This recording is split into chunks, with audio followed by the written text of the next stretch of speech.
तानि सर्वाणि चैत्यानि निर्मलभावेन नमाम्यहम् निर्मलभावेन नमाम्यहम्। नमो अर्हन्ताणं नमो सिद्धाणं नमो आयर्याणं नमो वज्रायाणं नमो लोये सवसागुणम्। जय बोले अनंतानंद सिद्ध परमेष्ठी भगवान की। देवादिदेव श्री 1008 मूल नायक आदिनाथ भगवान की। देवादिदेव श्री 1008 विघ्नहर पार्श्वनाथ भगवान की। परम पूज्य आचार्य भगवान यति वृषभ मुनि महाराज की। परम पूज्य सिद्धांत चक्रवर्ती नेमी चंद्र मुनि महाराज की। परम पूज्य उत्कृष्ट समाधि सम्राट गणाचार्य गुरुदेव श्री विराग सागर जी महाराज की। परम पूज्य पट्टाचार्य चर्या शिरोमणि श्री विशुद्ध सागर जी महाराज की। द्वादशांग जिनवाणी माता की। परम पूज्य सुलिका श्री 105 विस्मिता श्री माता जी की। बोलो परम पूज्य सुलिका श्री 105 विगम्या श्री माता जी की। माता जी संत की जयकारा गुरु माँ का आशीर्वाद। कल अपन ने लास्ट में 2 सिचुएशन समझी थी, एक बाकी थी, 2 तो पहले समझ ली थी। केवली समुद्घात कल समझा था। तो केवली समुद्घात में ऐसा क्या होता है कि त्रस जीव त्रस नाड़ी को छोड़ के बाहर जाता है? कोई बताएगा? हाँ बताइए दीदी। जब अयन परमात्मा 13वें गुणस्थान में रहते हैं और उनके आयु कर्म निकट अंतर्मुरख में आयु कर्म बाकी है और उनके 3 अघात्य कर्म भी उसकी स्थिति आयु कर्म से ज़्यादा है। 3 अघात्य कर्म नाम गोत्र और वेदनीय नाम वेदनीय और गोत्र। तो उनकी स्थिति ज़्यादा है तो उनके आत्मा प्रदेश आयु कर्म के बराबर दंड कपात प्रतर लोक पुराण के मतलब आत्मा प्रदेश वो सब पूरे 3 लोक में पहला के पूरे 3 लोक में से वापस वही स्थिति में वापस आ जाते हैं, मूल शरीर में वापस आ जाते। तो ये सब पूरी प्रोसेस जो है उसको केवली समुद्घात कहते हैं। ये स्थिति में वो जो आत्मा प्रदेश है वो त्रस नाड़ी के बाहर रहते हैं। यानी त्रस नाड़ी के बाहर, यानी त्रस नाड़ी में तो रहते ही है, पर उनके आत्मा प्रदेश त्रस नाड़ी को छोड़ करके आचार्यों ने वो बारीक प्रोसेस को भी मेंशन किया कि केवली भगवान के भी आत्मा प्रदेश कहाँ जाते हैं? त्रस नाड़ी के बाहर जाते हैं। बहुत अच्छा, ठीक है। 3 वात वलय के नाम बताओ। 3 वात वलय के नाम थोड़ा आगड़ पछड़ करो। यस सीमा।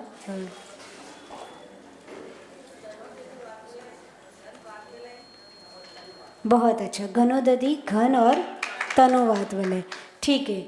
घनोदधि वात वलय का कलर नहीं पढ़ा है, राइट, नहीं पढ़ा है, नहीं पढ़ा। ओके, घनोदधि वात वलय का एरिया वो परसों पढ़ाया था। परसों पढ़ाया था ना, त्रस नाली कहाँ कहाँ त्रस जीव नहीं रहते उसमें। घनोदधि वात वलय कितना बड़ा होता है? नवीन भैया, नील, हाँ हिरण भाई,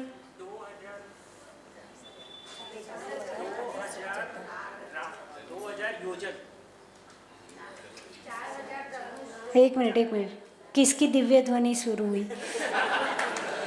हाथ कोई नहीं उठा था, दिव्य ध्वनि पीछे से आती ही रहती है। कौन बोला? अच्छा बोलिए, कितना? 4000 धनुष किसका? तनुवात वलय। घनोदधि वात वलय, घन वात वलय 2000 योजन धनुष और तनुवात वलय 1575 धनुष। बहुत अच्छा है। 4000, 2000, 1575 धनुष, राइट। तीनों का यूनिट धनुष है। ठीक, आ जाओ पढ़ते हैं। अच्छा, लोक किस पर टिका हुआ है? बोलो माही।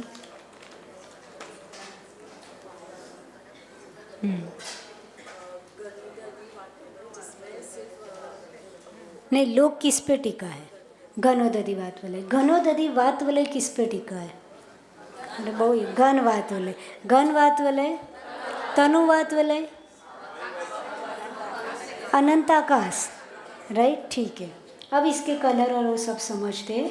घनोदधि वात वलय का कलर गोमूत्र के समान है, राइट। फिर घन वात वलय का कलर कौन सा है? मूंग के समान, मूंग होता है ना वैसा। और तनु वात वलय का कलर अवक्तव्य, राइट, यानी अनेक रंग वाला है, मल्टीपल कलर। तो अपन ने वैसा बनाने का ट्राई किया। घनोदधि वात वलय सबसे अंदर का गोमूत्र जैसा, राइट, लगभग पीला। फिर घन वात वलय मूंग यानी लगभग हरे जैसा। और तनु वात वलय वो बोल नहीं सकते, मल्टी कलर का होता है, ठीक। फिर स्वरूप वो कैसा होता है? तो जो घनोदधि वात वलय है वो सघन जल मिश्रित वायु का घेरा, ठीक है, यानी वायु तो है पर उसमें जल भी क्या है, तो वो क्या हो जाता है? थोड़ा सघन हो जाता है। फिर घन कैसा? घन वात वलय कैसा है? सिर्फ सघन वायु का घेरा, उसमें जल की बूंदे और वो सब नहीं होता। और तनु वात वलय सूक्ष्म वायु का घेरा, यानी पतली हवा है। समझ में है? पहला सघन जल मिश्रित वायु का घेरा, फिर जल हर जगह है, सघन वायु का घेरा, और जैसे और ऊपर गए तनु वात वलय में तो क्या हो गया? सूक्ष्म वायु का घेरा, ठीक है, याद हो गया। अब ये जो 3 वात वलय है वो अलग अलग जगह पर कितने कितने योजन के हैं? तो लोक के नीचे यानी आप डायग्राम में जाओ, लोक का नीचे तो यहाँ के भाई, राइट, वहाँ पर कितना है? 20,000 योजन। कितना है वो? कल पृथ्वी के नीचे यानी लोक का नीचे वाला एरिया आया, वहाँ पे कितना है? 20,000 योजन। फिर घन वात वलय कितना है? 20,000 योजन। कहाँ पे?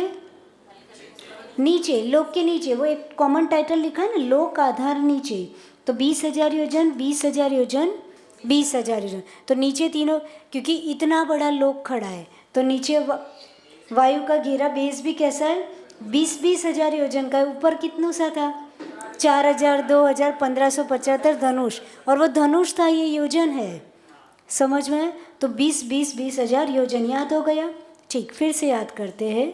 घनोदधि वात वलय, उसका कलर गोमूत्र। घन वात वलय का मूंग के समान। तनु वात वलय का अनेक रंग वाला, ठीक है। जो घनोदधि वात वलय है वहाँ स्वरूप कैसा है उसका? सघन जल मिश्रित वायु का घेरा, वायु है पर जल मिश्रित। फिर सघन वायु का घेरा, जल वाला हट जाएगा, और लास्ट में सूक्ष्म वायु का घेरा, क्लियर। फिर लो के उसके नीचे बेस में जो 3 वात वलय है वो कितने हैं? 20,000 योजन, वो याद हो जाता है। देखो ये चार्ट होता है ना, हमें चीज़ें याद करा देता है, जगह याद हो जाती है ना, इसलिए ध्यान से पढ़ना चाहिए, उस समय लिखना नहीं चाहिए। ये सब होमवर्क है आपका, घर पे लिखना। जितना देखोगे, जितना सुनोगे, वो सब जल्दी ग्राफ्स होता है। लोक के ऊपर वात वलय, लोक के ऊपर यानी जो हमने पढ़ा था, तो लोक के ऊपर कितना था? 4,000 धनुष, बराबर। तो उसको कोष में किया है, तो कितने कोष हो जाएंगे? 2 कोष। फिर 2,000 धनुष के कितने कोष हो जाएंगे? 1 कोष, और 1,575 धनुष, ठीक। 7वें नरक के पार्श्व भाग में, 7वां नरक कहाँ पर है? थोड़ा ऊपर आओ भैया, बस 7वां नरक बताओ। ये है, ये ना वो नहीं है, ये जो छोटा वाला है ना, छोटा, यस, ये 7वां नरक है, राइट। तो 7वां नरक के पार्श्व भाग मतलब बाजू में जो लोक वात वलय है उसको समझने का, यानी आचार्य महाराज कैसे समझाए, राइट। तो 7वां नरक जो है उसके पार्श्व भाग में, यानी साइड, पार्श्व यानी साइड, राइट। तो वहाँ पार्श्व भाग में कितना है? 7 योजन, 5 योजन, 4 योजन। 7, 5, 4 याद कर लो, बोलो 5 बार बोलो। योजन कौन बोलेगा? 5 योजन, 4 योजन, फिर 5 योजन, 4 योजन, 7 योजन, बोलो। ये कहाँ पर है? 7वें नरक के साइड में जो वात वलय है उसकी मोटाई है 7 योजन 5 योजन, कहाँ 20,000 योजन। और कितना हो गया बाजू में? 7 5 4 योजन। ठीक। अब मध्य लोक के पार्श्व भाग में, यानी हमें कहाँ तक जाने का? मध्य लोक। कहाँ है मध्य लोक? यस, उसके पार्श्व भाग यानी साइड में। वो साइड में जो वात वलय है वो कितना हो गया? 5 4 3। याद करो, 5 4 3 योजन। देखो 7 5 4 था, अब 7 को हटा दो, 5 4 और 4 में 1 कम कर दो, कितने हो जाएंगे? 3। 5 4 3 योजन। कहाँ पे? मध्य लोक की साइड में। फिर कहाँ आना? ब्रह्म स्वर के पार्श्व भाग में। ब्रह्म स्वर ये एल्बो वाला पोर्शन, राइट? यहाँ पर कितना है? अगेन 7 5 4। अगेन कितना है? 7 5 4। अब कहाँ जाने का? ऊर्ध्व लोक के पार्श्व भाग में। ऊपर जाओ, बाजू में। ये सारा ऊपर ऊपर थोड़ा, यानी एकदम ऊपर नहीं, बाजू में। हाँ, वहाँ पे कितना है? अगेन 5 4। तो याद करना गेम है, राइट? नीचे कितना था? 20 20 20,000 बराबर। थोड़ा ऊपर गए 7वें नरक के बाजू में 7 5 4, और ऊपर गए मध्य लोक के 5 4 3, और बड़ा तो क्या हो गया? 7 5 4, और कम हुआ तो क्या हो गया? 5 4 3। याद हो गया? योजन लिख जो, नहीं तो 0 मार्क्स हाउस है। हाँ, है ना? 20,000 योजन, 7 5 4 5 4 3 7 5 4। ठीक है, हो गया? तो हमारा चार्ट पूरा हो गया। बस इतने में तो याद हो गया। तो लोकाकाश के नीचे दोनों पार्श्वों में निगूढ़ स्थान तक 3 वात वलय फैले हैं। ये वात वलय 8 भूमियों के नीचे तक फैले हुए हैं। इनकी मोटाई 20,000 है, जो अपन ने देख ली, राइट? ठीक। ऊपर 8वीं भूमि, हाँ 8वीं भूमि कौन सी? ईशत प्रागभाग। 7 कौन सी? यस, रत्ना सर्करा बालों का पंख तम तुम, राइट? है ना? ये 7 पृथ्वी और 8वीं, इन सबके नीचे 20,000 योजन के वात वलय। फिर से लाओ, ये लिखा था उसमें। हाँ, मोटो को देखो, हर एक नरक के नीचे 3, और जूम करो दिखेगा। हर एक नरक के नीचे जाओ, ऊपर जाओ, ऊपर, और बड़ा करो। अब नरक में जाओ, नीचे। सबके इतना नीचे नहीं, देखो हर एक के नीचे 3 वात वलय दिख रहे हैं। हर एक नरक के नीचे 3 लाइन ड्रॉ की है, राइट? वो नीचे लाइन लिखी थी कि हर एक नरक के नीचे जो 3 3 लाइन है, यानी हर एक पृथ्वी के नीचे जो 3 3 लाइन है, वो हर जगह क्या होते हैं? वात वलय होते हैं। समझ में है? वो लिखा है। और जो 8वीं पृथ्वी है, ऊपर जाओ, ईशत प्रागभाग दिख रही है? हाँ, उसको जूम करो, ऊपर अच्छे से दिखी होगी, क्योंकि डायग्राम को, वात वलय को हाईलाइट किया इस डायग्राम में, और बाकी सब चीज़ों को कम करना। इसमें अच्छे से नहीं दिख रही है। अब जहाँ मैंने ऊर्ध्वलोक और वो समझाया था ना, पर चलेगा। कल मैंने सिद्धशिला का दिखाया था ना, उसमें अच्छे से दिख रही थी, वो बाद में देखेंगे। यानी आपको क्या याद रखना है? हर एक 7 नरक की पृथ्वियों के नीचे सब जगह 3 वात वलय, और ऊपर 8वीं पृथ्वी, यानी कौन सी? ईशत प्रागभाग पृथ्वी है, वहाँ पे भी नीचे क्या है? 3 वात वलय। ऐसा लिखा था, वो जो नीचे वाली लाइन थी ना, उसका मतलब ये था। चलो बैक टू बैक। मध्य लोक में भी है नीचे सब प्रागभाग, 7 नीचे और 7 पृथ्वी अधोलोक में है ना, एक पृथ्वी मतलब ऊपर है, ऊर्ध्वलोक में ऐसा है। अपने यहाँ कुछ नहीं है, अपने यहाँ अपन ही है। ठीक, फुल स्क्रीन कर दो।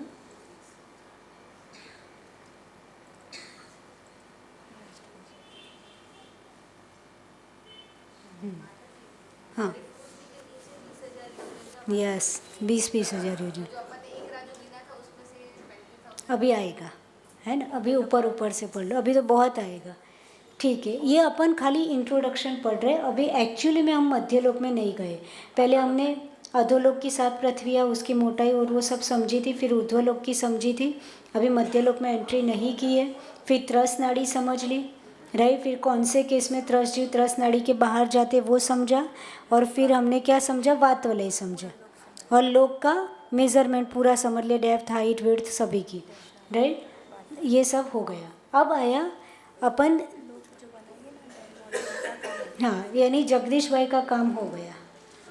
તમારું મોડલ બનવાનું ચાલू થઈ શકે, તમારું नहीं, लोग का, राइट। हाँ, तो आपको इतनी चीज़ें बतानी है, राइट, और इतनी चीज़ें वहाँ पे आपको बोलनी है, तो वो बोलना आ जाएगा, हम सिखा देंगे कैसे बोलना है, किस तरह से कम टाइम में अपनी सारी चीज़ें रिप्रेजेंट करनी है। चतुर्णकाय देव और उनके भेद, ठीक है। अब देवों का कॉमन इंट्रोडक्शन यहाँ आ जाता है, जिससे जब जब भवनवासी, व्यंतरवासी, वैमानिक और ज्योतिषी, ये चार देवों की जो कॉमन चीज़ें होती है वो यहाँ लिख दी है, जिससे 4 बार मुझे लिखना ना पड़े, अननेसेसरी पेज वेस्ट ना हो और अननेसेसरी व्यक्ति वही मटेरियल क्यों पढ़े। तो जो कॉमन चीज़ होती है वो यहाँ लिख दी है, डिटेलिंग वहाँ जाके पढ़ने का, ठीक। देव निकाय शब्द आता है, राइट, चतुर्निकाय। तो क्या होता है, तो देवगति नाम कर्म के उदय, उनका कौन सा नाम कर्म का उदय, और स्वधर्म के प्रभाव से पुद्गल प्रदेशों का चयन और संघात होता है। क्या होता है, चयन और संघात होता है, जिसे निकाय कहा जाता है। यानी उनका देवगति नाम कर्म का उदय है, तो वैसे वैसे पुद्गल प्रदेशों का क्या होगा, चयन होगा। 4 निकाय जिसमें है, इसलिए क्या बोल दिया, चतुर्णी। तो 4 निकाय कौन कौन से, तो भवनवासी, व्यंतर, ज्योतिषी और वैमान। भवनवासी कहाँ निवास करते, भवनों में निवास करते। व्यंतर कहाँ निवास करते, नाना प्रकार के देशों में निवास, यानी अलग अलग जगह पे वो निवास करते। यहाँ देश का मतलब ये मत समझना कि इंग्लैंड, अमेरिका, यूरोप, ऐसा नहीं, भारत। देश का मतलब अलग अलग जगह पर। ज्योतिषी का मतलब ज्योतिर्मय, है ना, ज्योतिर्मय विमानों में निवास करते। और वैमानिक देव कहाँ निवास करते, विमानों में। यानी वैमानिक देव विमानों में निवास करते, ऊर्ध्वलोक में होते, वो मैंने बताया था। ज्योतिषी देव होते मध्यलोक में, और उनका ज्योतिर्मय विमान होता है, यानी उनके विमानों की शाइनिंग ही इतनी ज़बरदस्त होती है कि उन देवों का नाम क्या पड़ गया, ज्योतिदेश। व्यंतर देव कहाँ निवास करते, तो नाना प्रकार के देशों में, यानी मूल निवास उनका कहाँ पर है, जहाँ करवो है त्या कर दइए, कहाँ पर है, पढ़ाया था ना मैंने। भवनवासी और व्यंतरवासी कहाँ रहते, अधोलोक, राइट, वो उनकी प्राइवेट, यानी उनकी मूल प्रॉपर्टी है, और वो मध्यलोक में उनकी एक्स्ट्रा प्रॉपर्टी बहुत है, राइट। तो भवनवासी, व्यंतरवासी रहते नीचे, और मध्यलोक में भी वो रहते, यानी 2 जगह, अधोलोक और मध्यलोक, ठीक है। अब इंद्र के भेद देखो, भवनवासी के कितने इंद्र होते हैं, 10। कौन कौन से, किसी को याद है, जो तत्वा सूत्र का पाठ करता है उसको याद होता है, थोड़ा याद करा दूँ, फिर आपका चालू हो जाएगा। असुर कुमार, फिर नग कुमार, फिर विद्युत, बद्धा थईन तो 10 बोली दो, राइट, सब मिलके तो 10 बोल दो। हाँ बोलो बोलो, फटाफट बोलो, टाइम नहीं।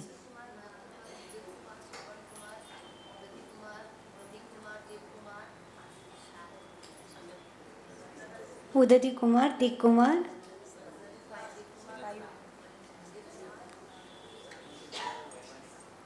याद કરીને આવજો બધાનું होमवर्क, राइट। खाली ऐसे पाठ नहीं करने का, नहीं, पाठ करने की मना नहीं है, पाठ करना बहुत अच्छी बात है, पर कुछ तो याद होना चाहिए ना। हम तो पाठ, तत्वार सूत्र का पाठ किए बिना पानी भी नहीं पीते, है ना। स्नति कुमार, राइट, स्निग्ध कुमार, ऐसे। तो ये आपको 10 प्रकार याद करके आना है। व्यंतर के 8 प्रकार बताओ फटाफट, आ तो याद ज होवा जोवे। यस यस बेटा बोल। किन्नर, किमपुरुष, महोर, गंधर्व, यक्ष, राक्षस, भूत, पिशाच। व्यंतरों को हम याद रखते हैं, राइट।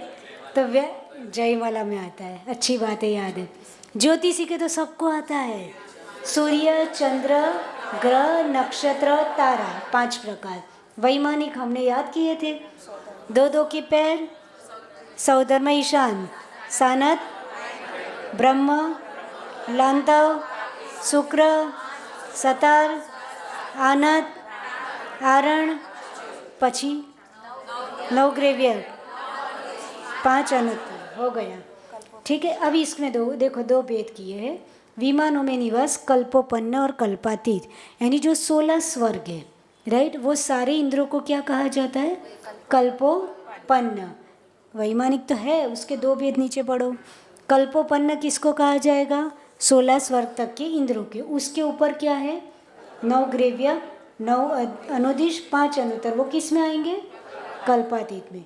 ठीक है, तो ये हो गया। हाँ, वैमानिक देव का दूसरा नाम है कल्पवासी। भवन, व्यंतर, ज्योतिष, कल्पवासी अथवा वैमानिक, दो नाम है, क्योंकि इसके देखो जो दो भेद करें ना वो कल्प से शुरू होते हैं। कल्पोपन्न, कल्पातीत, तो उसको कल्पवासी भी बोलते हैं। ठीक। अब इंद्र के भेद देखो, तो भवनवासी के 10, व्यंतर के 8, किन्नर आदि, ज्योतिषी के 5 और वैमानिक के 12 सौधर्मा आदि। अब आप बोलोगे 16 के 12 कैसे हो गए? अभी आगे पढ़ाऊंगी, ठीक, क्योंकि वो उसमें डायग्राम होगा ना तो आप इजीली समझ पाओगे। प्रत्येक इंद्र के परिवार, यानी ये मूल, जैसे भवनवासी के मूल इंद्र कितने? 10 प्रकार के, पर जैसे असुर कुमार है तो उनका भी क्या होता है? परिवार, राइट। तो प्रत्येक इंद्र के परिवार देवों के भेद कितने हैं? आपने अभी तक कितने पढ़े? 10 पढ़े, यानी जिसने पढ़े उन्हें, नहीं पढ़े तो कोई चिंता ही नहीं, 10 लिखा कि 11 कि 8, है ना। हाँ भैया।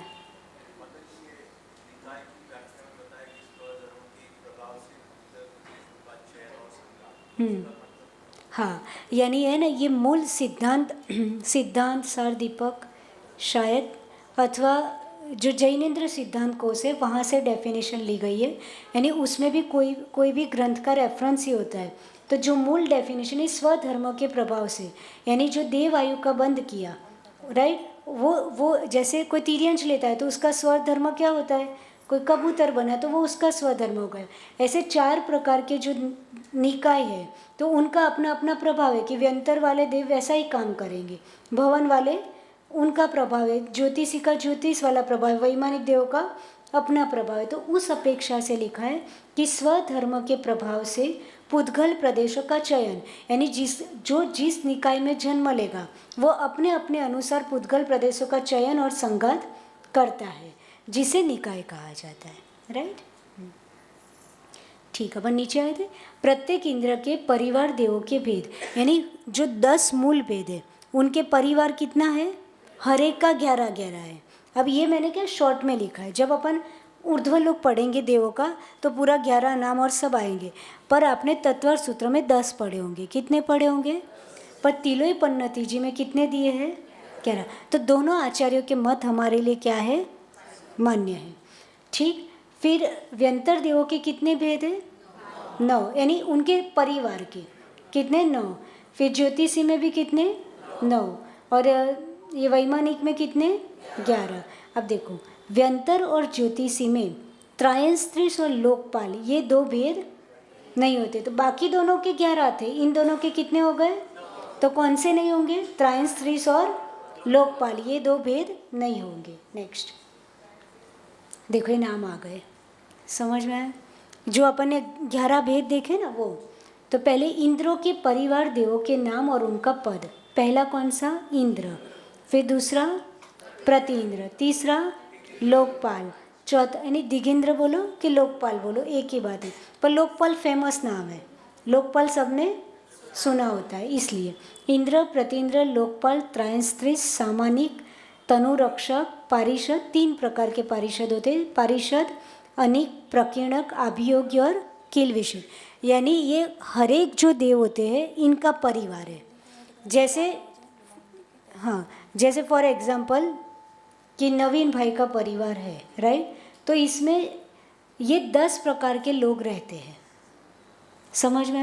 यानी कोई भी होगा, असुर कुमार होगा, व्यंतर होगा, कोई असुर कुमार होगा, नाग कुमार होगा, कोई भी होगा, उसमें उनका परिवार क्या है? ये। तो कोई भी इंद्र कहीं पे भी जाता है सपरिवार जाता, यानी वो अपने ये पूरे परिवार को, उसमें इंद्र भी होगा, प्रतीन्द्र, लोकपाल, ये सब लोग मिलकर क्या जाते हैं? नंदीश्वर की पूजा करने। आप कितने लोग मिलकर आते हो? है ना? तो फिर कल से क्या करना? कल कौन है सौधर्म इंद्र? आप हो ना? तो सपरिवार आना का, देखो ये अकेला नहीं जाता कहीं पे भी, है ना। समझ में आया, नंदीश्वर भक्ति में आता है सपरिवार आता है। देखो घर में कोई कार्यक्रम होता है तो अकेले अकेले करते क्या, अब कमेटी ने कोई कमी रखी, इतना अच्छा मंडल देवांशी ने बना दिया, इतना अच्छा हॉल, इतने भगवान 3 लोग के नाथ है, और ढोलक की कमी थी, और ढोलक और सब आ गए, तो अब आपको करना क्या है, गाते हम है, पंडित जी मंत्र बोलते, तुम्हें स्वाहा स्वाहा करने में क्या दिक्कत है। समझ में आया। तो सपरिवार उसका आनंद अलग होता है, आता है कि नीचे सीढ़ियाँ चढ़ते हैं, वही खुश हो जाता है कि अंदर खूब खूब खूब कुछ अच्छा हो रहा है, आवाज़ सुन के ही उसका मन विशुद्धि जगती है कि नहीं। ये सब निमित्त है हमारी विशुद्धि बढ़ाने में। तो हम सबको ट्राई करना चाहिए कि जिन जिन को बुला सकते सब मिलजुल के, बाद में तो बहुत सारे लोग आ जाते हैं, राइट, पर अपनी जवाबदारी कि हम अपनों को लेके आए। ठीक, तो इंद्र है, देखो जहाँ तत्वार सूत्र जी उसमें इंद्र नहीं गिना, क्या नहीं गिना, डायरेक्ट कहाँ से गिना, प्रतीन्द्र, इसलिए वहाँ पे कितने हो गए 10, और यहाँ पे तिलय पन्नति जी में किसको गिना है, इंद्र को गिना है, तो क्या हो गया 11।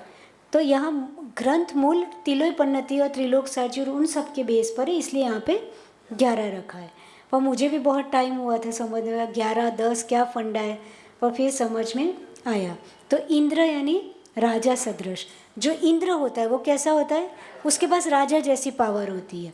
प्रति इंद्र यानी युवराज जैसा, राइट। लोकपाल कैसे, सेनापति, यानी वो इंद्र ही ये सारे सब देव ही है, राइट, पर उनका रोल ऐसा होता है कि जैसे कोई राज्य होता है तो उसमें सेनापति कैसा काम करता वैसा, है ना। हाँ, यानी जिनको बहुत सपने होते हैं ना देव बनने के, वो समझ लो कैसी हालत होती है ना। लोकपाल कैसा होता है, लोकपाल कोई बन गया तो वो सेनापति जैसा, यानी कोई ऐसा वहाँ मजदूरी नहीं करनी पड़ती, भोग भयंकर होते, बहुत अच्छे होते, है ना, पर उनको आज्ञा में रहना पड़ता है। और वही उनका क्या है, थोड़ी मेंटल के, हम भी देव वो भी देव, सब एक साथ रहना, तो भी हमें उनका काम करना पड़ता, यानी कुड़ चालू रहती है अंदर। समझ में आ गया, है ना। जैसे यहाँ रहता ना कि भाई अध्यक्ष नहीं मानवी पड़ से, राइट ऐसा है ना, कभी कभी आ जाता है मन में, राइट। ऑफिस में भी होता है खड्डूस बॉस, उसको तो कुछ आता नहीं है, हमको ये काम कराता रहता है ना, एसी में भी पसीना टपके उतना काम देता है। तो हम अपने हायर जो पोस्ट पर होते हैं उनसे नीचे वालों लोगों को क्या होता है, कभी कभी जेलसी होती, कभी कभी दुख होता, क्या बैठो बैठो ऑर्डरज करज है, राइट, ऐसा यहाँ पे भी होता। तो लोकपाल, सेनापति सदृश, त्रायन स्त्रीस कैसा, पुत्र सदृश, त्रिलोक सार में क्या शब्द लिखा है, पुत्र सदृश, और तत्वार सूत्र में क्या आया, मंत्री अथवा पुरोहित सदृश। तो हम किस आचार्य को क्या बोले, हमारे लिए दोनों माननीय है। तो मंत्री और पुरोहित जैसा त्रायस्त्रीश होता है, और त्रिलोक साजी में लिखा पुत्र सदृश। सामानिक, तो वहाँ सामानिक यानी पत्नी जैसे, यानी तुम अपने आप को मत समझना, वहाँ अच्छी बुद्धि देती है, राइट। तो पत्नी सदृश कौन रोल प्ले करता है, सामानिक, राइट। और त्रिलोक साजी में ऐसा लिखा, तत्वार सूत्र में लिखा पिता गुरु या उपाध्याय सदृश, यानी बड़प्पन, राइट। जैसे गुरु यानी ज्ञान देते, मार्गदर्शन देते, निर्देशन देते, वैसा काम सामानिक का होता है। तनु रक्षक का काम है अंग रक्षक, बॉडीगार्ड बनो, तनु रक्षक खबर पड़ी जाए, राइट। बेचारे को उसको कोई ऐसा कुछ नहीं, ये इंद्र का वैभव है, ये देव का क्या है, वैभव है। तो उसके बाजू में जो तनु रक्षक देव होते हैं वो बॉडीगार्ड की तरह चलते, वो उनका वैभव है, पर उसको अंदर तो खराब लगता ही है ना। फिर 3 प्रकार के पारिषद, कौन कौन से, बाह्य, मध्य और अभ्यंतर समिति के सभासद, यानी सिटीजन जैसे। पारिषद का काम कैसा, जैसे कोई सिटी होती है तो उसके यानी सभासद, जैसे कोई राज्य है तो उसके मेंबर, राइट, उस टाइप का उसका काम होता है, कमिटी मेंबर ऐसा समझ लो। अनिक, अनिक का मतलब होता है सेना, क्या होता है, सेना। 7 प्रकार की सेना होती है, वो आगे आएगा। अनिक के भी कितने प्रकार है, 7 प्रकार है। तो सेना सदृश उनका काम है, यानी इंद्र कहीं पे भी जाएगा देव, तो उसके पीछे ये लोग उस तरह से उनके वैभव की तरह चलेंगे। प्रकीर्णक, प्रकीर्णक होता है प्रजाजन सदृश, ऐसा तत्वार सूत्र में लिखा है। और त्रिलोक सारजी में क्या लिखा है, व्यापारी जैसा, राइट। अभियोग्य, अभियोग्य वालों की तो हालत खराब है, दास जैसा उनको काम करना होता है। त्रिलोक सारजी में लिखा है और तत्व सूत्र में लिखा है हाथी घोड़ा वाहन आदि, है ना। जैसे सौधर्म इंद्र बोलता है कि मुझे भगवान का अभिषेक करने के लिए जन्म कल्याणक तीर्थंकर बालक का जन्म कल्याणक सेलिब्रेट करने के लिए सुमेरु पर्वत पर जाना है, अथवा अयोध्या नगरी तीर्थंकर बालक के दर्शन करने जाना है। तो या अभियोग्य जाति के देव होते वो क्या बन जाते हैं? ऐरावत हाथी बन जाते। कोई तिर्यंश नहीं होता ऐरावत हाथी, देव ही होता है। वहाँ तिर्यंश कहाँ से आएंगे? वो कौन सी गति है? देव गति। तो वहाँ तिर्यंश गति का जीव नहीं होता, पर देव ही क्या बन जाता है? अभियोग्य जाति के देव ऐरावत हाथी। अथवा हर एक इंद्र होता है उसका वाहन फिक्स होता है। क्या होता है? हर एक इंद्र का क्या फिक्स होता है? वाहन फिक्स होता है। तो उनके अभियोग्य जाति के देव वो वाहन बन जाते, विक्रिया से बनते। उनको ना कष्ट होता ना कुछ होता, पर मानसिक तनाव रहता है थोड़ा बहुत। और कोई समझदार होता है तो वो भी तनाव नहीं करता, यानी वो यहाँ का नेचर वहाँ पे भी काम आता, क्योंकि आत्मा तो वही है ना भाई। यहाँ जो संस्कार के वही वहाँ जाएगी। अब गलती से अभियोग में चले गए तो पति क्यों, राइट। पूरा जीवन भोग भी भोगेगा और अंदर से टेंशन भी पालेगा, ऐसा किल विषित, राइट। तो वो क्या करता है? नृत्य का काम करेगा, गायन गाएगा, यानी भगवान की भक्ति के काम करेगा। अच्छे ही काम करता है, उसको कोई ऐसे बहुत खराब काम नहीं। पर ऐसे देव होके भी उसको बड़े देव जितना नहीं मिलता, बस वो उनको खराब लगता, अथवा चांडाल जैसा रोल प्ले करता है, ऐसा तत्वार सूत्र में लिखा है। ठीक है, अब आगे। यस, कर्म के हिसाब से ना, जिसका जो कर्म है उसके अकॉर्डिंग देव तो बन गया, पर उसको उसके सब टाइप्स में उसको जहाँ जहाँ मिल जाए वहाँ पहुँच जाओ, ऐसा।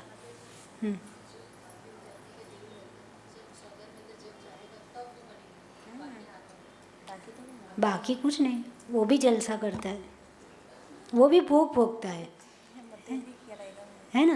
यानी बाकी सब ऐसा होता है, पर सौधर्म इंद्र के वाहन का नाम ऐरावत हाथी है। तो उसको जब जब जहाँ जहाँ जाएगा, नंदीश्वर में, पंचमेरु में, बाकी अकृत्रिम चैत्यालय की वंदना करने, तो वो एज अ व्हीकल, राइट, उसके वाहन का काम करके जाएगा। ठीक। चतुर्निकाय देवों की लेश्य, थोड़ा ऊपर करो। अच्छा, इतना ही है, सॉरी। चतुर्निकाय देवों की लेश्या, भवनत्रिक में लेश्या। भवनत्रिक का मतलब भवनवासी, व्यंतरवासी और ज्योति, इन तीनों को शॉर्ट में क्या बोला जाता? तो वो कॉमन है। पर्याप्त अवस्था में 6 द्रव्य से 6 लेश्या होती। अब ये पर्याप्त वो अभी मैं नहीं समझा रही, राइट। पर द्रव्य से 6 की 6 लेश्या। लेश्या कौन कौन सी? कृष्ण, नील, कापोत, पीत, पद्म और शुक्ल, राइट। आप सब पर्याप्त हो कि अपर्याप्त? पर्याप्त है ना, ऐसा मत मानना हम अपर्याप्त। ठीक है, तो द्रव्य लेश्या उनकी 6, और भाव लेश्या कौन सी होती? पीत लेश्या रहती। पीत लेश्या यानी पीत, पद्म, शुक्ल अच्छी लेश्या कहलाती। उसमें जगन्य, मध्यम, उत्तम हो जाएगा। पीत लेश्या जगन्य, मध्यम पद्म और उत्तम शुक्ल, ऐसा। फिर अपर्याप्त अवस्था में द्रव्य लेश्या 2, कापोत एवं शुक्ल, और भाव लेश्या कौन सी होती? 3 अशुभ। अशुभ कौन सी? कृष्ण, नील, कापोत। ये याद रख लो, कृष्ण, नील, कापोत क्या है? अशुभ। और पीत, पद्म, शुक्ल कैसी है? शुभ लेश्या। तो अपर्याप्त अवस्था में 3 कौन सी रहती? भाव लेश्या अशुभ रहती, और द्रव्य लेश्या कौन सी रहती? कापोत और शुक्ल। ठीक है, आ બધું થોડું ડિટેલિંગ છે, पर इतना याद रख लो। हाँ, वैमानिक देवों में जैसी द्रव्य लेश्या होती है वैसी उनकी भाव लेश्या होती है। वो हायर, उनका पोस्ट थोड़ी हायर है। ठीक, टाइम देखते रहना। देवों के गुण और विशेषता, तो ये कॉमन मैटर है कि ये जो चारों निकाय के देव हैं उनमें कौन कौन से गुण होते हैं, तो मज़ा आएगी आपको। देवों में विशेष दीप्ति और प्रभाव होता है जो मनुष्य में नहीं, यानी हमारे में वो कांति और प्रभाव नहीं होता जो किस में होता है? देवों में होता है। दूसरे, बलवानों को भी पराजित करने की क्षमता रखता है। कितना भी बलवान आ जाए, कितना भी निकृष्ट देव हो, निकृष्ट का मतलब छोटे से छोटा देव हो, वो भी बलवानों को क्या कर सकता है? पराजित कर सकता है। तीसरा है ना, पंच परमेष्ठी और अकृत्रिम चैत्य चैत्यालयों की स्तुति और वंदना करते। चारों निकाय के देव नियम से क्या करते हैं? अकृत्रिम चैत्यालयों की, पंच परमेष्ठियों की वंदना स्तुति वो ये सब करते ही रहते हैं। अपन करते हैं क्या? हैं? भाव सहित करते हैं। अब नंदीश्वर हम थोड़ी साक्षात पहुंच गए, है ना, हम परोक्ष में रचना करके अर्चा करने आए। रोज पढ़ते हैं ना, हमने परोक्ष में रचना की और अकृत्रिम चैत्यालय को इमेजिनेशन करके क्या करते? अर्घ चढ़ाते हैं। पर ये लोग तो जा सकते हैं, उनके पास ताकत है। तो पंच परमेश्वर अकृत्रिम चैत्य चैत्यालय की स्तुति और वंदना करते हैं। चौथा, अणिमा आदि 8 रिद्धियाँ तथा सम चतुरस संस्थान से युक्त होते। हर एक देव के पास अणिमा आदि 8 रिद्धियाँ आगे आएगी, 8 रिद्धियाँ आएगी, राइट। तो अणिमा यानी उसका मतलब भी आएगा नाम और अर्थ। तो ये सब रिद्धियाँ उनके पास बाय डिफ़ॉल्ट हर एक देव के पास होती, ठीक है। और सम चतुरस संस्थान से क्या होते? वो युक्त होते। फिर क्या लिखा? देवों में हड्डी, रुधिर, नस, चर्बी, मूत्र, मल, रोम, पसीना, चमड़ा, मांस, दाढ़ी, मूछ, नख, केश आदि नहीं, ये कुछ नहीं होता। कितना दिव्य शरीर, समझ में आया? तो देवों में ये सब नहीं होता। देवों के बाल नहीं होते, पर हम तो पंच कल्याणक में एक्स्ट्रा लगा लेते हैं। लगाते कि नहीं? वो ऐसा समझते राजा बनना है तो यहाँ लगा लगा के जाते। चश्मा तो होते ही है, उनके होते हैं क्या? नहीं होते, पर ठीक है, आप क्या करोगे। पर बाल तो हम एक्स्ट्रा लगाते, दाढ़ी भी एक्स्ट्रा बढ़ा लेते। तो समझो वहाँ होता है क्या देवों के? तो पंच कल्याणक में आप देव बनते हो और पीछे से बाल लंबा कर देते। कैसे उल्टे काम, ठीक है। हाँ, ये कॉमन मैटर, हाँ कॉमन मैटर ही आगे है। बाकी भवनवासी का जहाँ चैप्टर आएगा वहाँ डिटेल है। पंच परमेश्वर अकृत्रिम चैत्य चैत्यालयों की स्तुति और वंदना करते हैं। देव तो मतलब मंदिर में जा ही नहीं सकते ना, कॉमन अपन। हाँ, यहाँ कितने होंगे? अभी उठा के ले जाएंगे, बोलना मत। सारे देव है ना,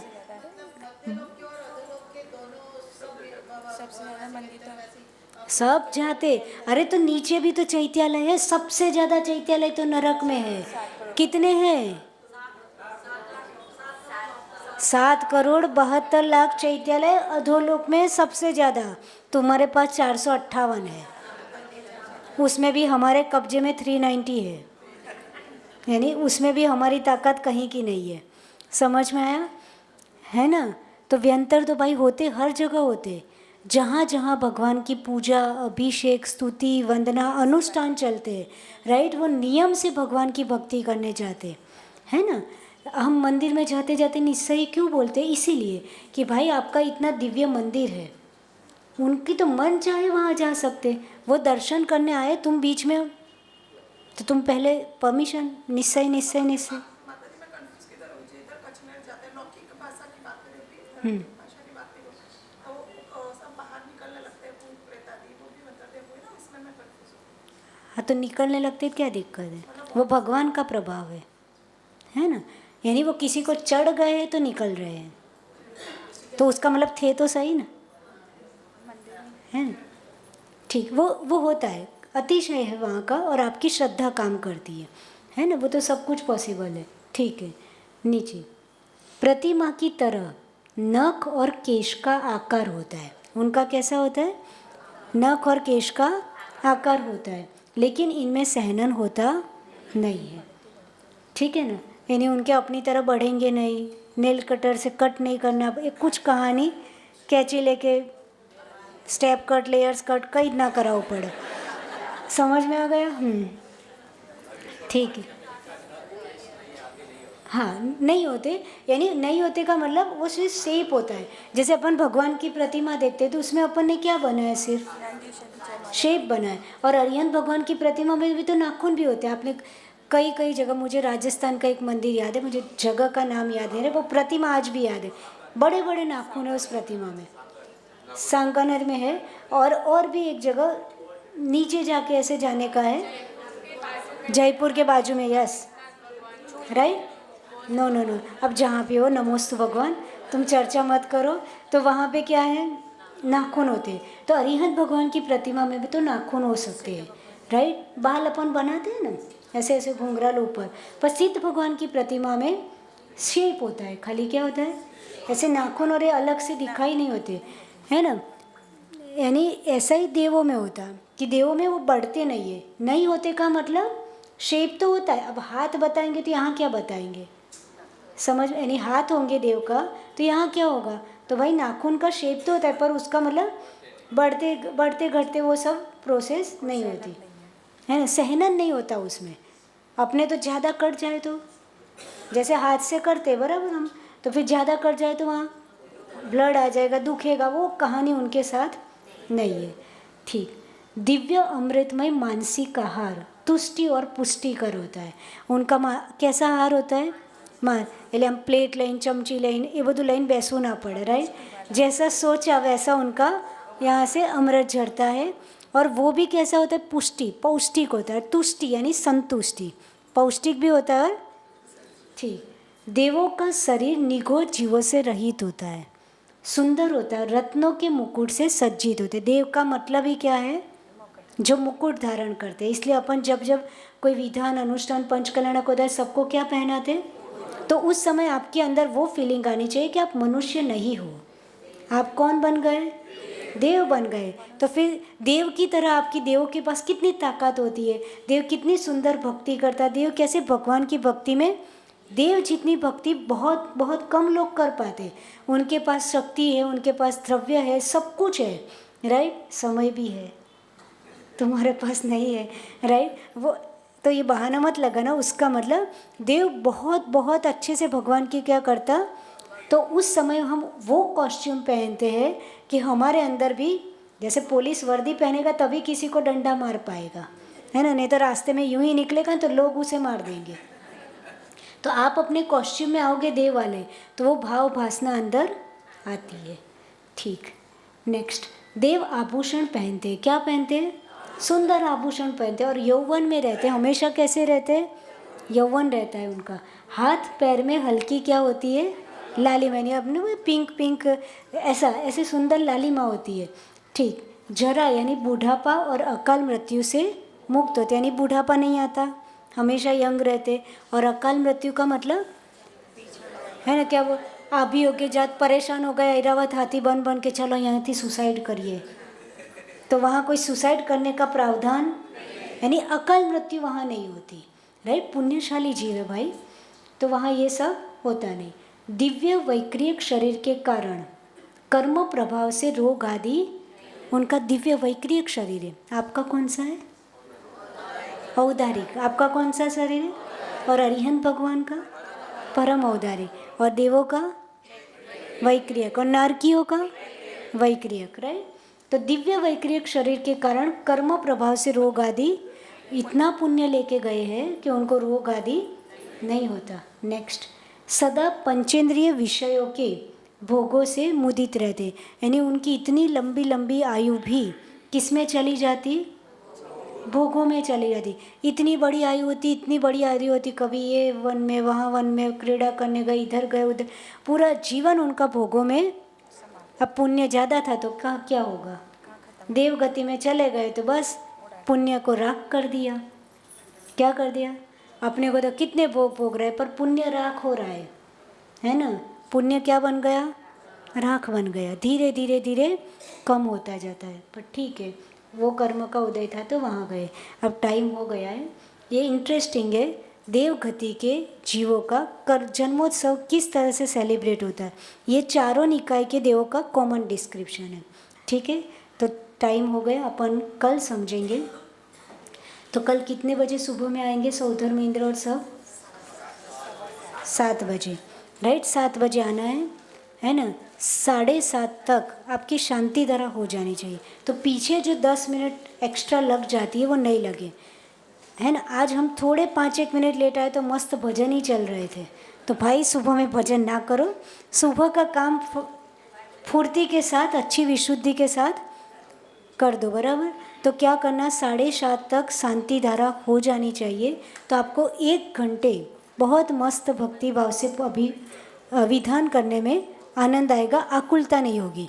और आराम से जो 10 मिनट लेट होती है क्लास, वो टाइम से अपने आ जाए, नहीं तो सिलेबस पूरा नहीं होगा, है ना। वो भी चिंता है। जिन जिन लोगों को एग्जीबिशन में पार्टिसिपेट करना है, 8 साल से 80 साल के कोई भी व्यक्ति कर सकता है, उसकी योग्यता के अनुसार और उसके ग्रुप मेंबर को देखते हुए उसको मॉडल दिया जाएगा, प्रोजेक्ट दिया जाएगा। तो अभी तो सिर्फ अपना अपना नाम लिखा दो, जो इच्छा हो अप्रोक्सीमेटली लिखा सकते हो, पर फाइनल डिसीजन बाद में ही होगा। मैक्सिमम छोटा मॉडल होगा तो उसमें मैक्सिमम 2 लोग रहेंगे, थोड़ा उससे बड़ा होगा यानी बाकी सारे मॉडल में 3 लोग रहेंगे। सिर्फ जो लोग ढाई द्वीप बनाएंगे और समूह शरण बनाएंगे, उनमें 4 लोगों को अलाउ किया जाएगा। वही नाम मेरे पास देना जो वहाँ खड़े रहेंगे। तुम दुनिया में किसी की भी हेल्प लो, हमें कोई दिक्कत नहीं है, पर नाम वही देना जिनको वहाँ खड़े रहना है। यानी एग्जीबिशन में काम करे कोई, नाम कोई, खड़ा कोई रहे, मेरी और में वो रह जाए, वो सब हम नहीं करेंगे। नहीं तो और करते करते सब परिवार वहाँ आ जाएगा एक एक दिन में। क्या आज मम्मी, कल पापा, कल भाई, कई बहन। उस समय क्या अभी ऐसा लगता है, जब सब जम जाता है ना, तब सबको लगता है मैं अंदर खड़ा रहूँ। इतना ज़बरदस्त एटमॉस्फेयर होता है ना। उसको लगता है लोग इतने आते हैं देखने, आपको एक्सप्लेन करना।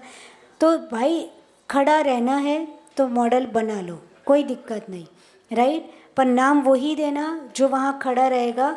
वो नहीं होगा तो चलेगा, हमारे पास ऑप्शन है। 2 में से 1 नहीं होगा तो 1 बचेगा, दोनों नहीं रहेंगे तो हम किसी को खड़े रखेंगे, राइट। 3 में से 1 नहीं रहेगा तो ऑप्शन है, पर अपने मन से किसी को चेंज नहीं करना है। आपको थोड़ा लगेगा माता जी स्ट्रिक्ट, पर ये रहना पड़ता है। आपको अपना मॉडल दिखता है, मुझे 20 दिखते हैं, और मुझे 20 लोगों को एक्सेल, आपको 1 मॉडल बनाना है, मुझे 20 लोगों को 20 मॉडल वालों को समझाना है और उन सबको व्यवस्थित रखना है। इसलिए रूल्स और रेगुलेशन का ध्यान रखना बराबर। और 9 तारीख को जिन जिन को यूथ, वो अपना अपना रजिस्ट्रेशन फॉर्म है, कल तक लगभग 50-60 नाम आ चुके थे, आज और अपना रजिस्ट्रेशन करा दो। 15 अगस्त को दोपहर में 1:30 बजे से 1:30-2 बजे से सिंगिंग कंपटीशन है। भाई कभी जैन है तो क्या हुआ, आज हम आराम से भगवान की पूजा भक्ति अनुष्ठान कर रहे हैं, क्योंकि हमारे देश के लोग, शहीद लोग अथवा जो आर्मी है वो वहाँ पे खड़ी है, देश की रक्षा कर रही है, तब जाके हम आराम से सामूहिक प्रतिक्रमण कर रहे हैं। तो उनको भी याद कर लिया तो कोई दिक्कत नहीं है। आज वो है तो हम सुरक्षित है। तो आज हम धर्म ध्यान कर रहे हैं, विहार कर रहे हैं, सब कुछ मंदिर में आ जा रहे हैं, सब कुछ उनके कारण है। तो उस दिन जिन जिन लोगों की आवाज़ अच्छी है, मेरे जैसे लोग ना आए, राइट। जिन जिन लोगों की आवाज़ अच्छी है यानी आए सभी लोग, समझने का मतलब नाम वही लोग लगाए कि सबको आनंद आए। मेरा कहने का मतलब है आप आ तो गए, पर यहाँ सीखने के लिए नहीं आना, प्रैक्टिस सेशन नहीं है। आप देशभक्ति की ट्यून पर जैन धर्म के गा सकते हो, नो प्रॉब्लम, देशभक्ति के गा सकते हो, कोई दिक्कत नहीं है, उसमें भगवान को कुछ बुरा नहीं लगता, राइट। वो भी हमको देश के लिए भी ग्रेटिट्यूड होना चाहिए कि उस देश में, हम भारत देश में रह रहे तो हम धर्म ध्यान कर पा रहे, नहीं तो कैसे करते। तो वो उस दिन रखेंगे, राइट। उसके पूरा क्राइटेरिया सेट करके एज ग्रुप भी डाल दिया जाएगा, और वो गूगल फॉर्म आपके पास 1-2 दिन में आ जाएगा। तो सबको एवरी सैटरडे संडे कुछ ना कुछ मिलता जाएगा। 10 तारीख को सुरभि पांड्या का यहाँ पे एक लेक्चर रहेगा, शाम को एग्जैक्ट 7 o'clock। ये सारी बातों को ध्यान रखते हुए जिनवाणी स्तुति।